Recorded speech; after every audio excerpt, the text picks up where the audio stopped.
নমস্কাৰ বন্ধুসকল, মটিভেশ্যন আছামলৈ আপোনালোকক স্বাগতম জনাইছোঁ।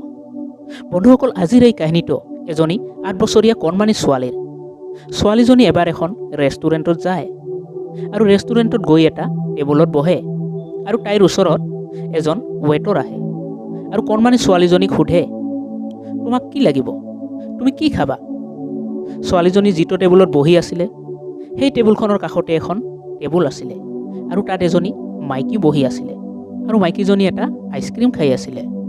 ছোৱালীজনী তাইৰ হাতৰ আঙুলিৰে মাইকীজনীক দেখুৱাই কয়, মোক সেইটোৰ নিচিনা আইচক্ৰীম লাগে, সেইটোৰ কিমান দাম হ'ব? ছোৱালীজনী সেই আইচক্ৰীমটোৰ দাম সোধে। ৱেটাৰজনে কয়, ইয়াৰ দাম 15 টকা। তাৰপিছত ছোৱালীজনী তাইৰ পকেটত হাতখন ভৰাই চেক কৰে।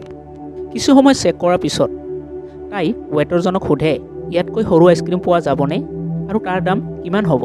ৱেটাৰজন আচলতে বহুত সময় ধৰি থিয় হৈ আছিলে, সেইবাবে তেওঁৰ বহুত খং উঠিব ধৰে আৰু তেওঁ অলপ খঙেৰে ছোৱালীজনীক কয়, ইয়াৰ দাম 12 টকা। ছোৱালীজনী কয়, ঠিক আছে, মোক এটা সৰু আইচক্ৰীম আনি দিয়ক। ৱেটাৰজনে খঙেৰে গৈ 12 টকীয়া আইচক্ৰীম এটা আনি দিয়ে আৰু ছোৱালীজনী আইচক্ৰীম খাই পইচা দি তাৰ পৰা গুচি যায়। সকলো হোৱাৰ পিছত যেতিয়া ৱেটাৰজন প্লেট উঠাবৰ বাবে ছোৱালীজনী টেবুলত আহে, ৱেটাৰজনৰ চকু পানী ওলাই যায়, কাৰণ সেই ছোৱালীজনী টিপছৰ বাবদ ৱেটাৰজনৰ বাবে 3 টকা এৰি থৈ যায়। বন্ধুসকল, এই সৰু কাহিনীটোৰ পৰা আমি বহুত ডাঙৰ জ্ঞান পাব পাৰোঁ।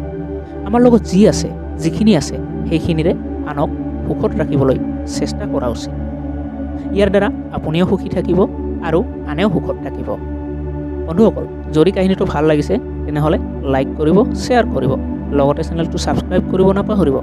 আপোনালোকৰ বাবে এনেধৰণৰ মটিভেশ্যনেল ভিডিঅ' সদায় আগবঢ়াবলৈ চেষ্টা কৰিম। আপোনাৰ বহুমূল্য সময়ৰ বাবে আপোনাক বহুত বহুত ধন্যবাদ।